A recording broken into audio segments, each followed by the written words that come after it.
We are an interfaith immigrant justice organization, and we work with 19 congregations, a mix of immigrants and allies, to really work to make sure that the city and country becomes more welcoming, more just. And as you know, these are pretty dark times right now, very troubling times for immigrant and Muslim communities, as well as many other communities.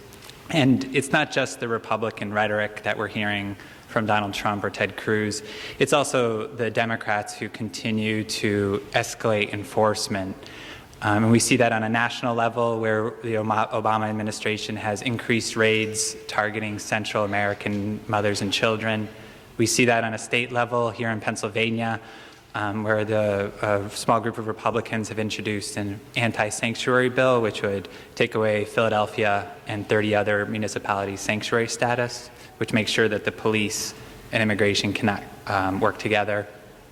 And then even locally, last December, our Democrat mayor, former Mayor Michael Nutter, rolled back our sanctuary city status.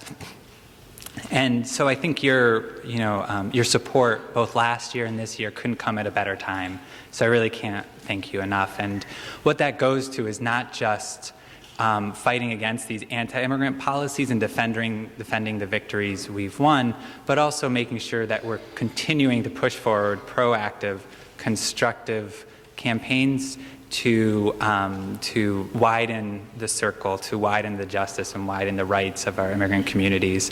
And if I can share just one story, last December when Michael Nutter announced he was going to roll back the sanctuary status of Philadelphia, we unexpectedly launched a very intense campaign to fight that. And the 7-week-long campaign ended up culminating where we wrote a people's executive order of what we wanted, delivered it to him with a 48-hour ultimatum, and then came back and engaged in civil disobedience, holding the doors of City Hall open as a symbolic gesture that we need to keep our doors open in Philadelphia.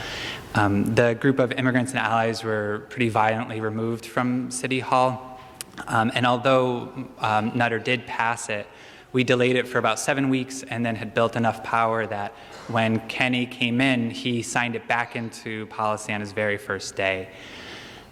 And one of the members who actually delivered the 48-hour ultimatum and engaged in the civil disobedience was named Estella. She's an undocumented woman who lives here in North Philly with her family. And after she did that, she was at a party, and her friend really started chastising her about how could she take this risk, how could she do that and risk her family, risk being deported, and especially when, really we can't change anything. There's nothing you can do about this. And then 2 weeks later, when Kenny signed the law back into practice, the friend called her up and apologized and said, "You know what, you're right. And I want to thank you for the work you have done to change this."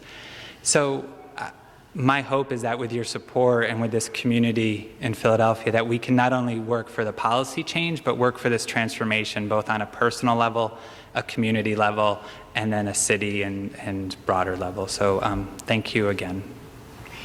Right.